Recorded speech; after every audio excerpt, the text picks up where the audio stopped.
یہ الزام لگاتی ہے کہ ہم مسلمان وطن سے، ملک سے، دیش سے محبت نہیں کرتے۔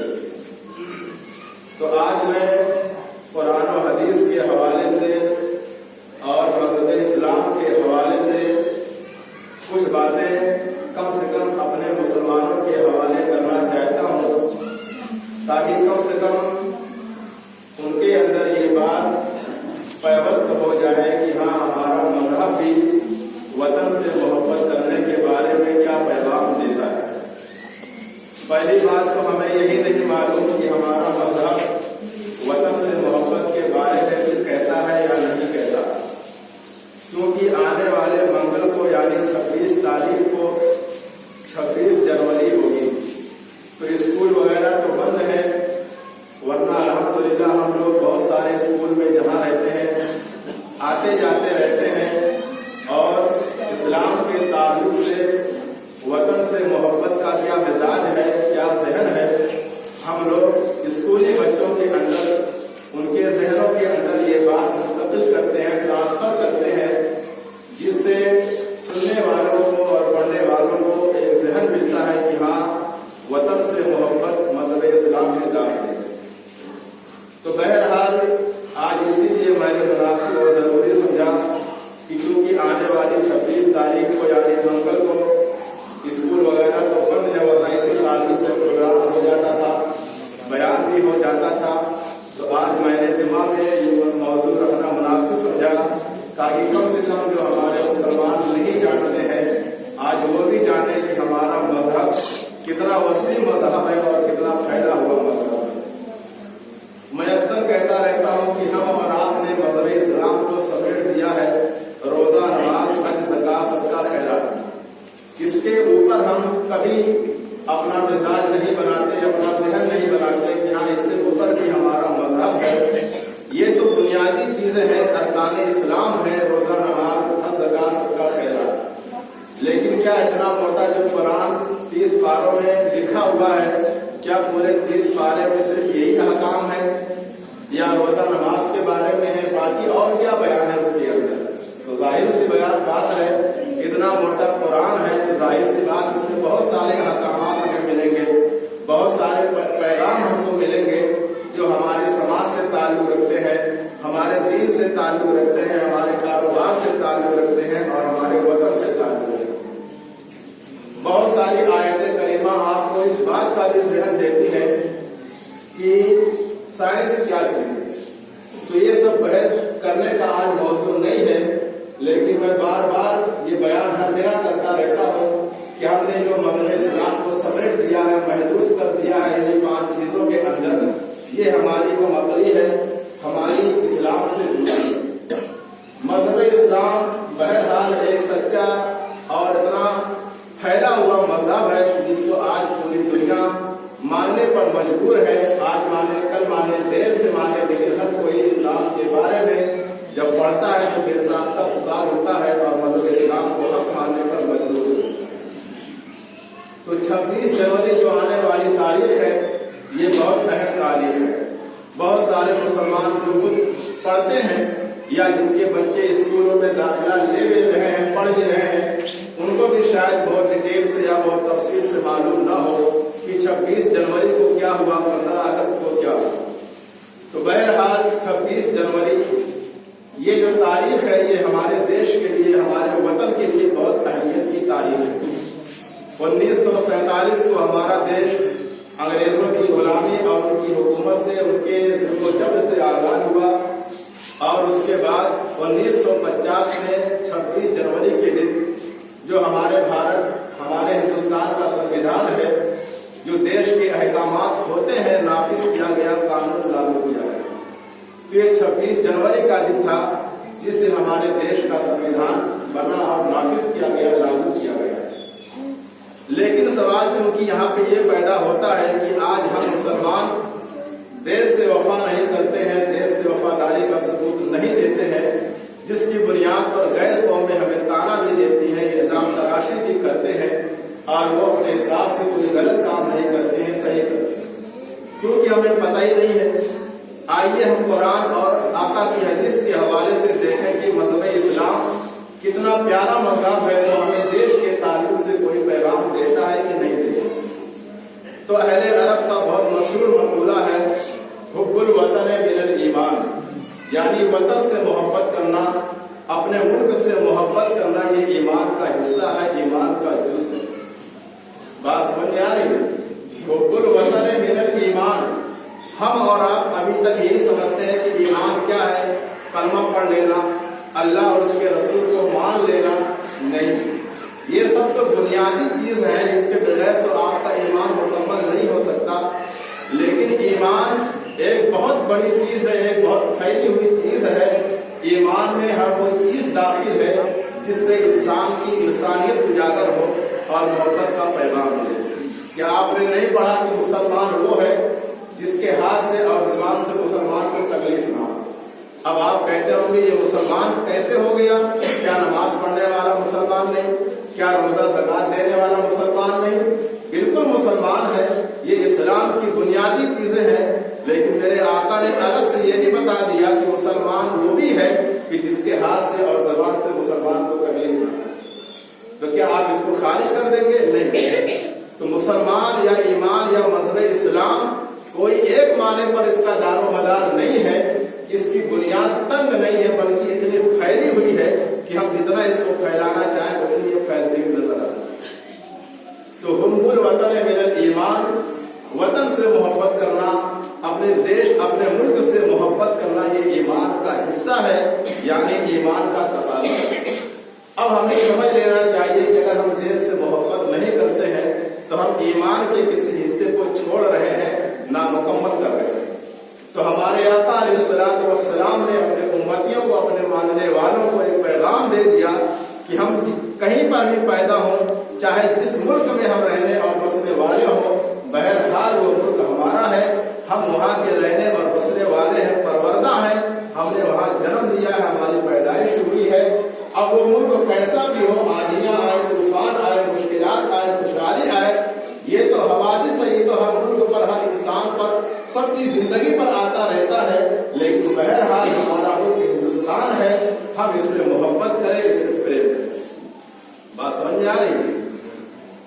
अल्लामा इकबाल रहमतुल्लाहि तआला अलैह ने जो एक तराना लिखा है, इतना खूबसूरत, इतना प्यारा तराना लिखा है कि आज पूरा वर्ल्ड चैलेंज बना हुआ है कि पूरी दुनिया के मुल्कों का आप तराना उठा कर देखें, इससे बेहतरीन तराना कहीं भी आपको नहीं नजर आएगा। सारे जहां से अच्छा हिंदू सिता हमारा, हम बुलबुले हैं इसलिए गुल सिता हमारा, गुर्बत में हो अगर हम रहता है दिल वतन में, समझो वही हमें भी दिल हो जहां हमारा।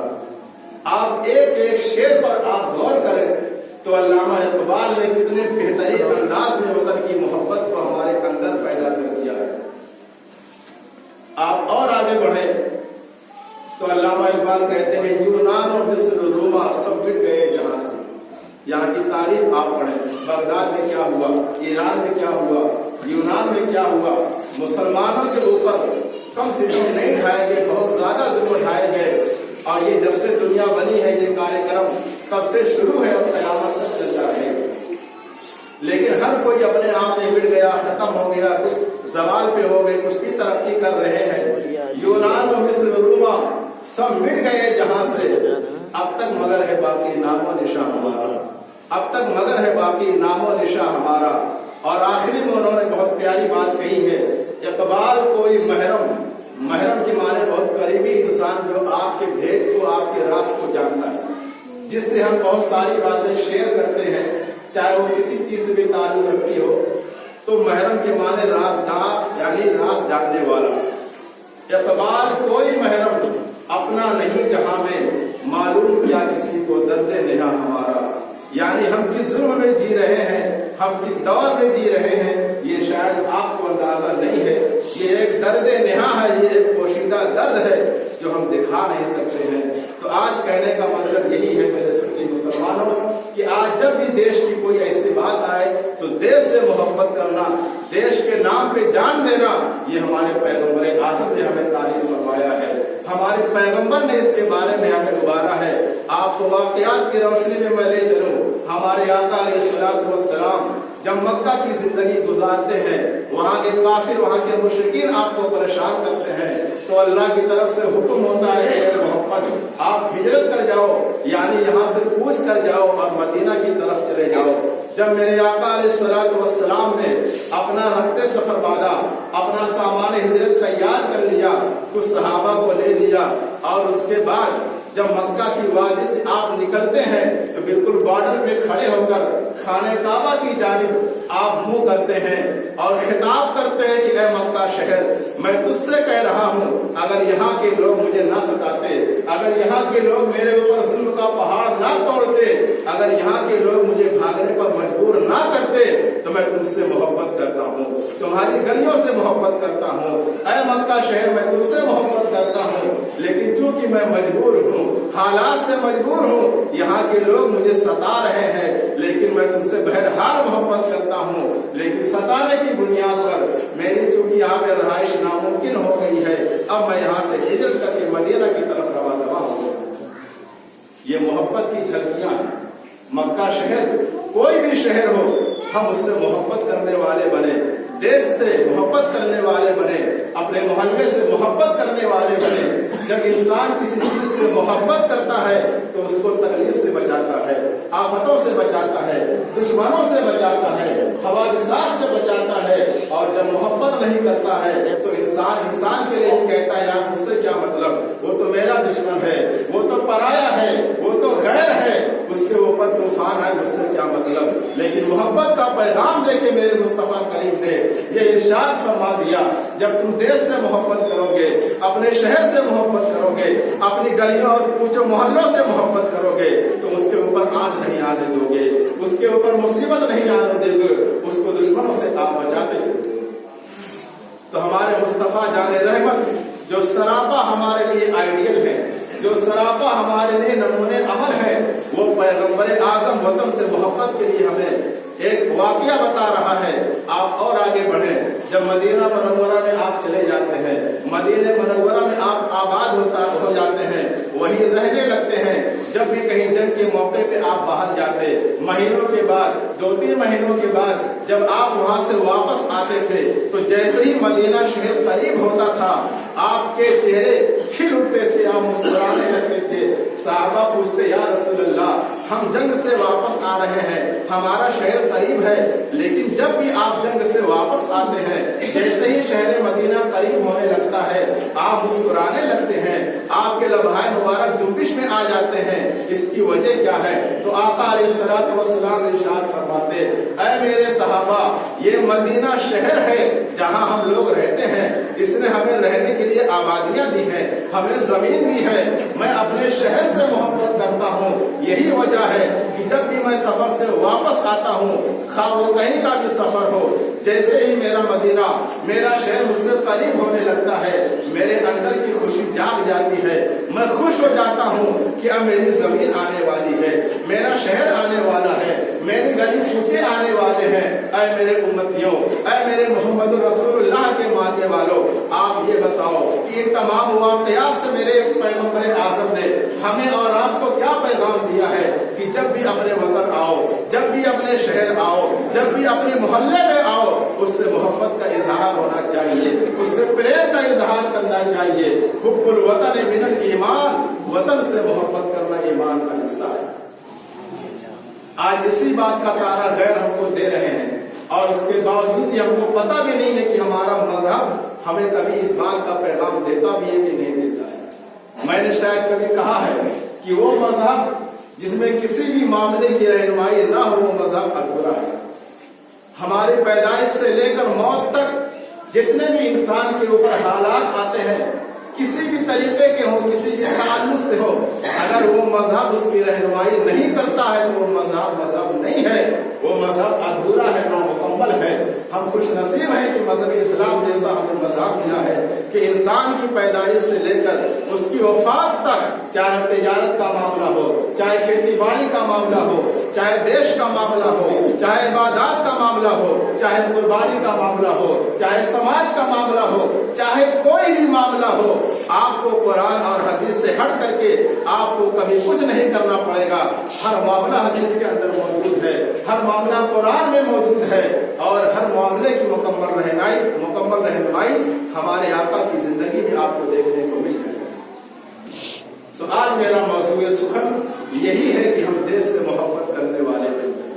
یہ دیش کیا ہے، اس پہ کیا ہو رہا ہے، اس سے ہمیں مطلب نہیں ہے، لیکن وطن سے محبت کرنا، چونکہ ہم مسلمان ہیں تو آج میں نے اسی لیے بتانا مناسب سمجھا کہ ہمارے مذہب نے ہمیں سکھایا ہے کہ حب الوطن من الایمان، وطن سے محبت کرنا ایمان کا حصہ ہے، ایمان کا ٹکڑا ہے، ایمان کا جز ہے۔ لہٰذا ہمیں اپنے وطن کے بارے میں، اس کی آزادی کے بارے میں، اس کے سنویدھان کے بارے میں، اس کے چلنے چلانے کے بارے میں بہت معلومات رکھنی چاہیے اور اپنی زمین سے، بھارت کی سرزمین سے محبت کرنی چاہیے۔ اور محبت کیوں نہ ہو، یہ ہندوستان کی زمین آپ کروڑوں لاکھوں کی تعداد میں اس مٹی کے نیچے ایسے ایسے بزرگان دین کو دفن پائیں گے جن کے نام پر آج تک ہم فخر کرتے چلے آئے ہیں۔ ہمارا خواجہ غریب نواز، صابر کلیری، سیدنا سالار مسعود غازی، کتنے بزرگوں کا میں نام آپ کو گناؤں۔ ہندوستان ایسا واحد ملک ہے پوری دنیا میں کہ اس سے زیادہ مزار آپ کو کسی دنیا میں نہیں ملے گا، کسی ملک میں آپ کو نہیں ملے گا۔ یہ ہمارے باپ داداؤں کی زمین ہے، یہ ہماری شریعت کی زمین ہے۔ کہ آپ کو واقعہ نہیں معلوم کہ سب سے پہلے جو نبی دنیا میں تشریف لائے، آدم علیہ نبینا علیہ السلام، وہ کہاں پہ ہے؟ جب اللہ نے ان کو اتارا تو ان کا قدم مبارک پہلے کہاں پہ پڑا؟ پاکستان میں نہیں پڑا، افغانستان میں نہیں پڑا، لندن کی سرزمین میں نہیں پڑا، کہیں پہ بھی نہیں پڑا۔ اگر ان کا قدم مبارک سب سے پہلے کہیں پہ پڑا ہے تو وہ سری لنکا کی زمین ہے جو آج ہمارے ہندوستان کے اندر میں ہے۔ ہندوستان خوش نصیب ملک ہے، یہ نبیوں کی جاگیر ہے، یہ نبیوں کی آباد گاہ ہے، یہ نبیوں کا شہر بھی ہے۔ ہمارے آقا علیہ الصلوۃ والسلام نے ایک موقع پر اپنے صحابہ سے ارشاد فرمایا تھا، اے میرے صحابہ، ہندوستان سے مجھے محبت کی خوشبو محسوس ہوتی۔ کیا فرمایا؟ ہندوستان سے مجھے وفا کی خوشبو آتی ہوئی محسوس ہوتی ہے، محبت کی خوشبو آتی ہوئی میں محسوس کرتا ہوں۔ کیا کوئی عطر چھیڑ دیا گیا تھا؟ کیا کوئی پرفیوم چھیڑ دیا گیا تھا؟ نہیں، یہ ایک احساس ہوتا ہے۔ ہمارے آقا کو اس بات کا احساس تھا کہ یہ ہندوستان ایسی زمین بننے والی ہے جہاں پہ اسلام کا پرچم لہرایا جائے گا، ایسے ایسے بزرگان دین جائیں گے، اور سب سے بڑھ کر کے آدم جو ہم سب کے باپ ہیں، جو سارے نبیوں میں سب سے پہلے آئے، ان کی جائے ولادت ہے، جائے پیدائش ہے، ان کا قدم مبارک سب سے پہلے ہندوستان میں پڑا ہے۔ ان تمام واقعات کو میرے آقا نے پیش نظر رکھتے ہوئے ارشاد فرمایا تھا کہ ہندوستان سے مجھے محبت کی خوشبو آتی ہوئی محسوس ہوتی ہے۔ یہ ہندوستان ایسا ویسا ملک نہیں ہے۔ بس کہنے کا مقصد یہی ہے کہ چونکہ 4 دن کے بعد 26 جنوری آنے والی ہے، اس لیے میں نے مناسب سمجھا کہ ہم دیش سے محبت کرنے والے بن جائیں۔ ہمارا ملک ہندوستان ہے، سارے جہاں سے اچھا ہندوستان ہمارا، ہم بلبلے ہیں اس کی، یہ گلستان ہمارا۔ تو جو بلبلیں ہوتی ہیں وہ باغ کی، وہ گلستان کی رونق ہوتی ہے، اپنے باغ کی وہ ہریالی ہوتی ہے، خوبصورتی مانی جاتی ہے۔ جنگ آزادی کے موقع پر ہمارے بہت سارے علماء کرام نے اس میں شامل ہو کر کے قربانیاں دی ہیں، ان کا خون شامل ہے، ان کا لہو شامل ہے۔ دلی سے پشاور تک یہ کوئی لمبی کم مسافت نہیں ہے، نہ جانے کتنے کلومیٹر کا سفر ہے۔ سڑک کے جو دائیں اور بائیں جتنے پیڑ اس وقت موجود تھے، ہر ایک پیڑ پر ایک عالم کا کٹا ہوا سر نظر آ رہا تھا، لٹکایا گیا تھا، کاٹ کے لٹکا دیا گیا تھا۔ آج ہم اس سے ناواقف ہیں، ہمارے بچوں کو خبر نہیں ہے، ہمارے نوجوان کو خبر نہیں ہے۔ لاکھوں علماء کرام اس میں شہادت کے جام پیے ہیں۔ آپ تاریخ اٹھا کر کے دیکھیں، علامہ فضل خیر آبادی کا نام آتا ہے، کافی مراد آبادی کا نام آتا ہے، اور بہت سارے علماء کرام اس میں شامل ہیں جنہوں نے اپنا خون بہایا ہے، اپنی گردنیں کٹائی ہیں، اور بہت سارے قوم کے لوگوں نے بھی اس میں ساتھ دیا ہے، تب جا کے آج ہندوستان ہمیں ملا ہے، یہ آزاد ہوا ہے۔ تو کہنے کا مطلب یہ ہے کہ ہم کم سے کم اپنے بارے میں تو ضرور جاننے کی کوشش کریں، اپنے علماء کے بارے میں ضرور جاننے کی کوشش کریں، ورنہ یہ دور ایسا دور ہے کہ ہسٹری بدل دی جائے گی، اتہاس بدل دیا جائے گا، تاریخ بدل دیا جائے گا، اور پوری تیاری چل رہی ہے۔ 10 سال کے بعد ہمارا بچہ پڑھے گا تو جنگ آزادی میں کہیں بھی مسلمان کا نام نہیں ملے گا، تاریخ کی किताबों में कहीं मुसलमान का नाम नहीं मिलेगा। फिर जब हम 10, 12, 20 साल के बाद अपने बच्चों को हम बताएंगे कि नहीं बेटा, अल्लामा फजल खैराबादी का भी नाम है, काफी मुरादाबादी का भी नाम है, मौलाना अबुल कलाम आजाद का भी नाम है, तो वो आपके मुंह पे थप्पड़ मारेगा कि अब्बा क्या ये किताब झूठ बोल रही है, ये तो सिलेबस में दाखिल है, ये तो निसाब में दाखिल है, ये तो स्कूलों कॉलेज यूनिवर्सिटी में पढ़ाया जाता है। तो बच्चा आपको झूठा साबित कर देगा और वो किताब आपके सामने रख देगा और आपके पास कोई जवाब नहीं बनेगा। ये मुसलमानों को मिटाने की पूरी एक मुनज़्ज़म साजिश है, पूरी एक तैयारी है और हम मगन हैं, उसी खुशी खुर्रम में मगन है। ये एक बहुत बड़ी कीमती सरमाया है। अगर हमारे हाथों से निकल जाएगा, हमारे बच्चे नहीं जानेंगे, तो वो इस बात को अपने बच्चों में ट्रांसफर नहीं कर पाएंगे, मुंतकिल नहीं कर पाएंगे। नतीजा ये होगा धीरे धीरे मुसलमान का नाम पूरे हस्ती से मिट जाएगा। ये किताबें चंद दिन बाकी रहेंगी, उसके बाद खत्म हो जाएगा। आज भी बहुत सारी किताबें स्कूलों में पढ़ाई जाती हैं, कहीं कहीं मुसलमान का नाम आ गया तो आ गया, वरना नहीं आता है। तो कहने का मतलब ये है, हम मुसलमान होने की हैसियत से, हम ईमान वाले मोमिन होने की हैसियत से कम अपनी तारीख के बारे में तो जाने, अपने इतिहास के बारे में तो जाने, ताकि हमें उनकी भी कदर हो जिन्होंने कुर्बानियां दी हैं और अपने देश से मोहब्बत का भी जज्बा पैदा हो। आखिरी बात यही अर्ज करूंगा कि हमारे आका अलैहिस्सलातु वस्सलाम की जिंदगी से हमें वतन से मोहब्बत का सबूत मिलता है, मोहब्बत से और हिंदुस्तान से, अपने वतन से वफादारी का सबूत मिलता है। हुब्बुल वतन मिनल ईमान, वतन से मोहब्बत करना ईमान का हिस्सा है। अल्लाह रब्बुल आलमीन हम सबको मुकम्मल मुसलमान बनाए और मोहम्मद रसूलुल्लाह के पैगाम पर अमल करने की